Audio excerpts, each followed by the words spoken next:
जीवन में ज्यादा रिश्ते होना जरूरी नहीं, पर जो रिश्ते हैं उसमें जीवन होना जरूरी है।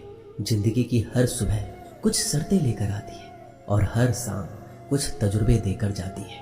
तूफान भी आना जरूरी है जिंदगी में, तब जाकर पता चलता है कौन हाथ छुड़ाकर भागता है और कौन हाथ पकड़कर। सोच का ही फर्क होता है, वरना समस्याएं आपको कमजोर नहीं बल्कि मजबूत बनाने आती है। अकेले हो तो विचारों पर काबू रखो और सबके साथ हो तो जुबान पर काबू रखो। कोई भी रिश्ता अपनी मर्जी से नहीं जुड़ता, क्योंकि आपको कब कहाँ किससे मिलना है यह ऊपर वाला तय करता है। मान और सम्मान की लड़ाई में कभी अकेले रहना हो तो रह लेना, लेकिन किसी के सामने खुद को टूटने मत देना, क्योंकि जब खुद का सम्मान करोगे तभी दूसरों से सम्मान पाओगे। दिल साफ और मकसद सही हो तो यकीन रखो किसी न किसी रूप में ईश्वर आपकी मदद करते हैं। कभी भी किसी पे आंख बंद करके भरोसा ना करें, क्योंकि दुनिया इतनी भी अच्छी नहीं है कि आपके भरोसे को कायम रख सके। खत्म तो सब धीरे धीरे होता है, बस पता अचानक लगता है। मुश्किल वक्त दुनिया का सबसे बड़ा जादूगर है, क्योंकि वह एक पल में आपके चाहने वालों के चेहरे से नकाब हटा देता है। गलती जीवन का एक पन्ना है, लेकिन रिश्ता पूरी किताब है। जरूरत पड़ने पर गलती का एक पन्ना फाड़ देना, लेकिन एक पन्ने के लिए पूरी किताब को मत खोना। किरण चाहे सूर्य की हो या फिर आशा की, जीवन के सभी अंधकार मिटा देती है। सब्र और सच्चाई एक ऐसी सवारी है जो कभी अपने सवार को गिरने नहीं देती, ना किसी के कदमों में ना किसी के नजरों में। अकेले चलना और आगे बढ़ते रहना आसान नहीं होता, लेकिन अगर हार ना मानी जाए, अपने आप को धोखा ना दिया जाए, तो आखिर में एक बेहतरीन कामयाबी हासिल होकर ही रहती है। अकेले चलना बहुत मुश्किल होता है, बहुत ही ज्यादा मुश्किल, लेकिन अकेले उठाया हुआ हर एक कदम तुम्हारे इरादों को मजबूत बनाता है, तुम्हारे व्यक्तित्व को निखारता है। श्री कृष्ण कहते हैं, हर वो इंसान जो अपनी लड़ाई अकेले लड़ रहा है, अपना रास्ता अकेले तय कर रहा है, लोगों की कड़वी और चुभती हुई बातों को अकेले सह रहा है। बस अपने रास्ते पर चलते रहो और आगे बढ़ते रहो। मैं तुम्हारा साथ अवश्य दूंगा। जिंदगी कमाई दौलत से नहीं होनी चाहिए। भीड़ बताती है कि कमाई कैसी थी। सत्य केवल उनके लिए कड़वा होता है जो लोग झूठ में रहने के आदी हो चुके हैं। जिंदगी में जीतने के लिए जिद होनी चाहिए, हारने के लिए तो एक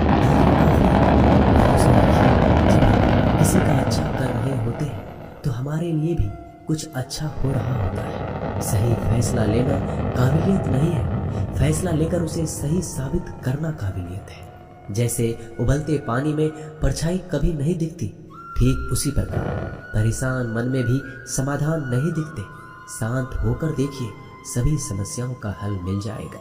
संसार में कोई भी मनुष्य सर्वगुण संपन्न नहीं होता, इसलिए कुछ कमियों को नजरअंदाज कर रिश्ते बनाए रखिए। जब किसी को किसी से रिश्ता खत्म करना होता है तो सबसे पहले वो अपनी जुबान की मिठास खत्म कर देता है। आंखों में नींद बहुत है पर सोना नहीं है, यही समय है कुछ करने का, इसे खोना नहीं है। श्री कृष्ण कहते हैं, ना किसी के अभाव में जियो, ना किसी के प्रभाव में जियो।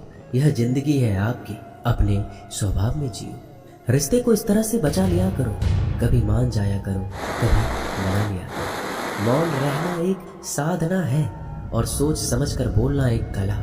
जो व्यक्ति स्पष्ट, साफ और सीधी बात बोलता है, उसकी वाणी तीव्र एवं कठोर जरूर होती है, लेकिन ऐसा व्यक्ति कभी किसी को धोखा नहीं देता। जो प्राप्त है वही पर्याप्त है। इन दो शब्दों में सुख बेहिसाब है। कर्म बहुत ध्यान से कीजिए, क्योंकि ना तो किसी की दुआ खाली जाती है, ना किसी की बद्दुआ। कभी याद रखना कि अगर ये दुनिया भेड़ियों का एक जंगल है तो तुम उन भेड़ियों के राजा हो। कहते हैं कि शिकार की तलाश में निकला भेड़िया उन भेड़ियों से ज्यादा भूखा होता है जिन्होंने अपने शिकार को पा लिया हो।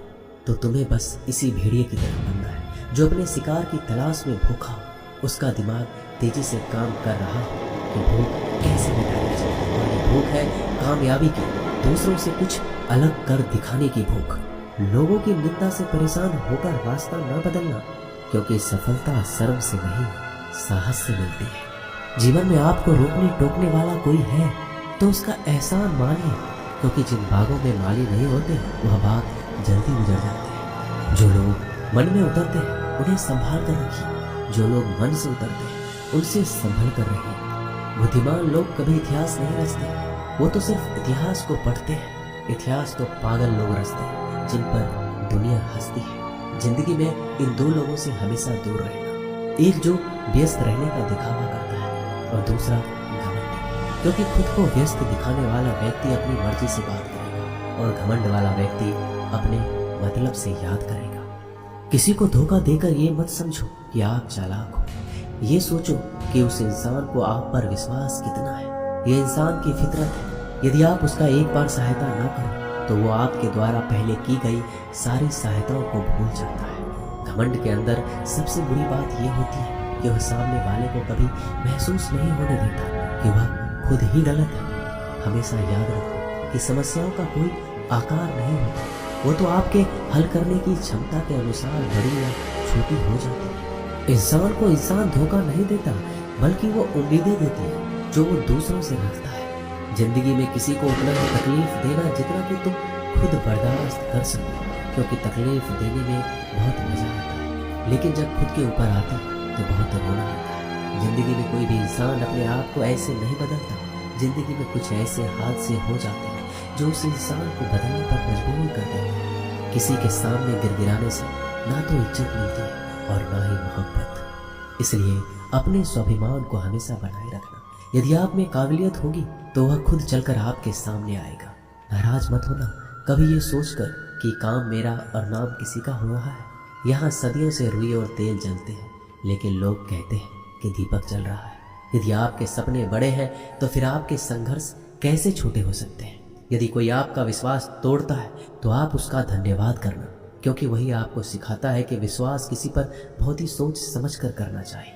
यह इंसान बहुत ही खुदगर्ज है। जब किसी को पसंद करता है तो उसकी बुराई नहीं देखता, और जब किसी को नापसंद करता है तो उसकी अच्छाई नहीं देखता। जो दोगे वही लौट कर आएगा, फिर चाहे वह इज्जत हो या धोखा। दुआ कभी साथ नहीं छोड़ती और बद्दुआ कभी पीछा नहीं छोड़ती। डरिए मत कि हम गलती कर बैठे तो क्या होगा, क्योंकि गलतियों से ही तो सीखोगे। गलतियों से तो खुद का तजुर्बा आएगा। हारेंगे तो सीखेंगे और जीतेंगे तो सिखाएंगे। कई बार लोग कहते हैं कि मेरा तो समय ही खराब चल रहा है, मुझे समझ नहीं आता मैं क्या करूं, कैसे अपने बुरे समय को अच्छे समय में बदलूं।